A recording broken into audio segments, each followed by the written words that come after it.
chapter is jam-packed with so much excellent information. It was really hard for me to decide what all to include in this opening PowerPoint.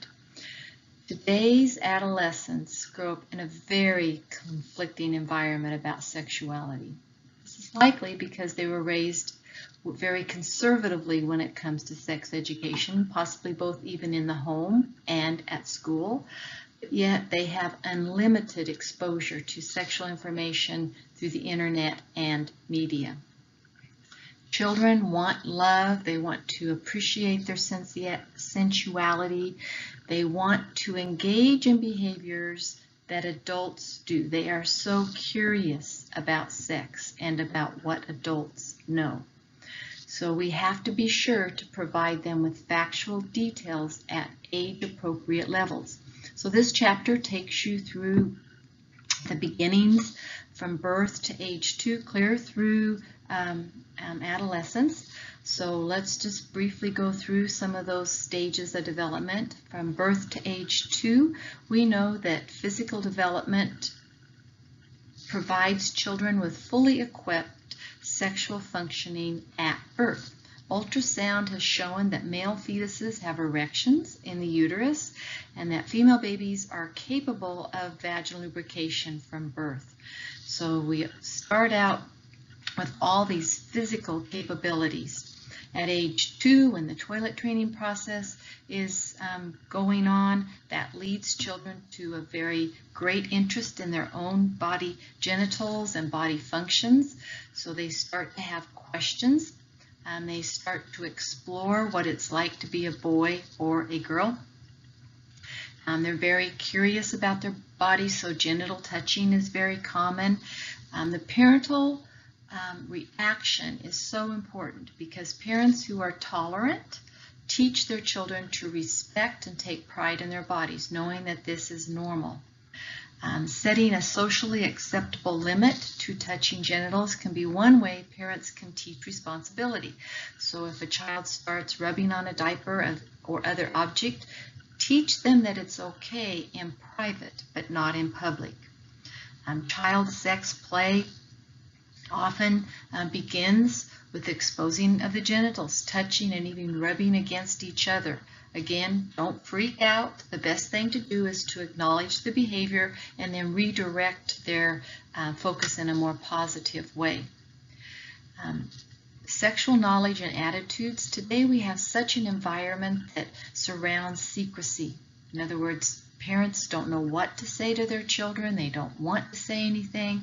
So we really need to be less secretive, be more open, especially when children are interested. Make sure you address their questions in an honest way. Children at age 2 to 5 are often taught appropriate display in public, and the best way to teach this is that their body parts are private, and when we talk about those private body parts, those are the parts that are covered up by a swimming suit, that children can relate to that. Children are rarely taught the anatomically correct names for their genitals. Call little pee-pee or wee-wee or the JJ, whatever, those pet names that we have.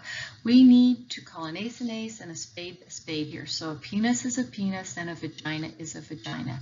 However, we have to remember the external genitalia that we see on a girl is not the vagina.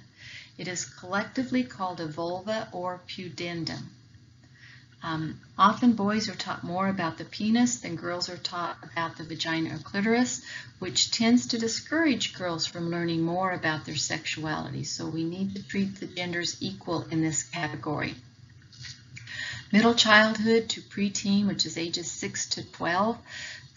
Pre-puberty, changes are starting to take place. So in girls, the first sign of puberty is going to be the breast bud. She may say her nipple hurts. Well, these are the breast buds developing, and this is very normal. For males, first sign of puberty involves pubic hair, and this generally starts a couple of years later than in girls. So girls start going through puberty at an earlier age than boys.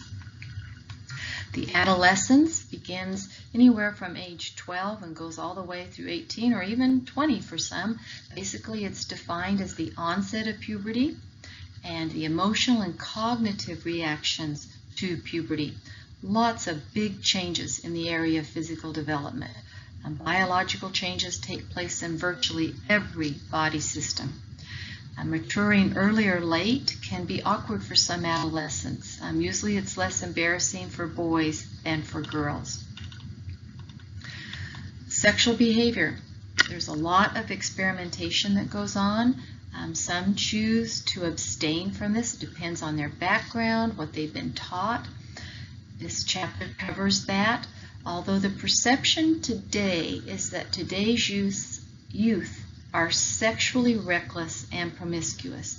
The National Survey for Sexual Health and Behavior has found that today's adolescents are more likely to abstain or act.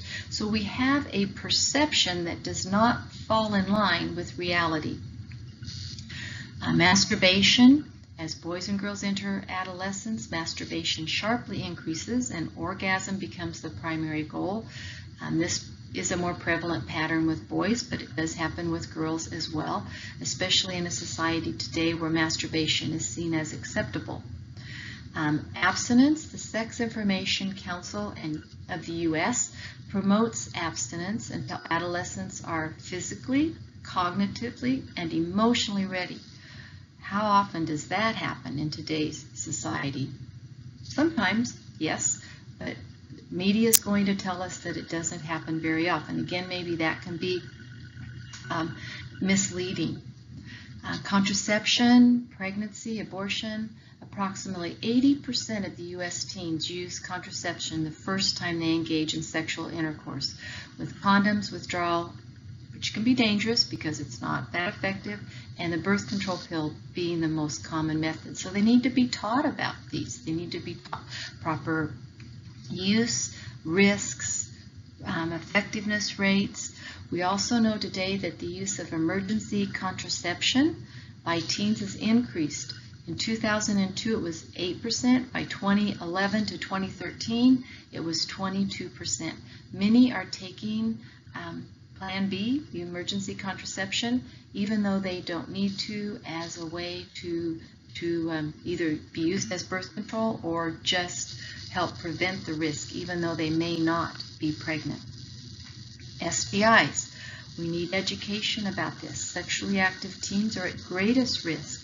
Ages 15 to 24 are the most sexually active population, and so they are acquiring approximately 50% of all new STIs. And this does not eliminate the gay, lesbian, and bisexual youth because they too are at risk. Research has found that gay men are less likely to use condoms than straight men. Why is sexuality education important? All these things that I've mentioned make it very important. We know that students who participate in comprehensive sexuality education programs are less permissive. Many times you think, oh, if we tell them about it, they're going to be more curious and do it. Well, that is not true. In fact, just the opposite is true. Accurate knowledge about sex may lead to a more positive self-image and self-acceptance, as well as to more satisfying relationships.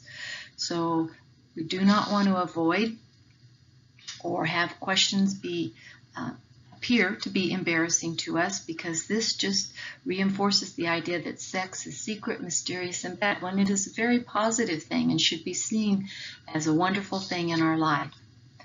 The United States, each state is responsible for developing their own sexuality program. Many are going to abstinence-based only programs, but we know that these are often done out of fear. We want to cause fear in children. No, we don't want to do that. We need to give them positive, accurate information. A comprehensive sexuality education from kindergarten through age 12. In other words, giving children the facts at the level they are ready to learn it, and then continuing that every grade thereafter until they graduate is the best comprehensive sexuality program we can have. We know that those sexuality comprehensive programs that teach contraception and good communication skills. Those youth have been found to delay the onset of sexual intercourse, reduce the frequency of intercourse, reduce the number of sexual partners, and increase the use of contraception. So all of those things put together can be seen in a positive way. Enjoy all the information that this chapter has to share with you.